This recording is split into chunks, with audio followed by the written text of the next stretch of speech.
This is Matthias. He has a PhD in chemistry and is currently a postdoc at Harvard, working on the discovery of new therapeutics. And this is Max. He's also at Harvard. He's a biomedical engineer in the last stage of his PhD. Wait, hold on, what's this? Shorts? Running shoes? Well-defined calves? Yep, there's another passion Max and Matthias are sharing: running. While many of us might enjoy running as a hobby, it's safe to say these two are a little more crazy about running than the average jogger. I think it's kind of an addiction. Get up in the middle of the night to eat breakfast and then go back to sleep so that you can get up and just run. Matthias' passion is running marathons. His current goal is to qualify for the prestigious Boston Marathon, which means running a marathon in under 3 hours and 5 minutes. To get an idea of what that means, I tried how long I could keep up that qualifying marathon pace. We're on our way to the Harvard track now for the big test. Alright, ready? Let's do this. 3. I think you're still a little bit too slow. What? I collapsed after 1 kilometer. Yep. I can't breathe. Max prefers running so-called ultramarathons, which are races longer than a marathon. Longer than a marathon, I mean, what the hell? Ultras are typically trail runs, so running where ordinary athletic people would hike, like climbing up and down mountains, or wading through rivers, or running through deserts. Ultra runners are clearly out of their mind. As soon as you finish one of those races, you're barely able to walk. What is going through your head when you go out running? A lot of times, you're just focusing really hard on not falling. Being so passionate about running is already pretty extraordinary, but when scientists get passionate about something, things get serious. When I started running, I was reading a lot of literature, and I found that many of the studies, scientific studies in running, are actually not that good. So I tried to experiment a lot with my workout. I really like analyzing my data. It's really relaxing when in the evening after work I can connect my watch to my computer and see how my running form is improving. So that's pretty much my second scientific project. All this makes you wonder, isn't this too much at some point?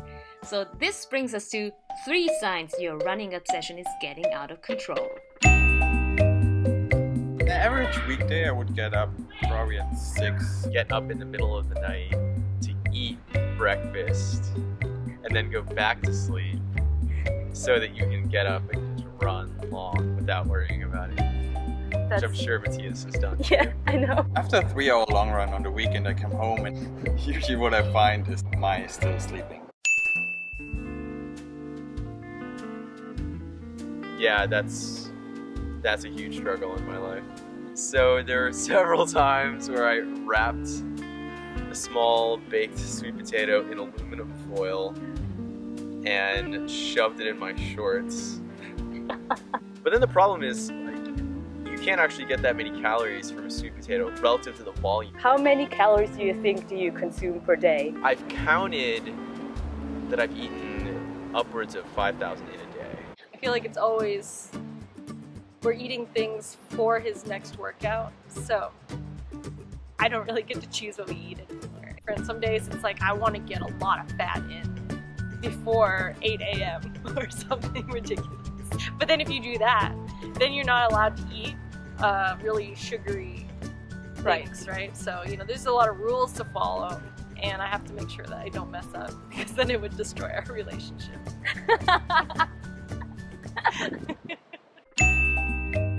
How many pairs of running shoes does he own? Too many. More than me. 5? 6?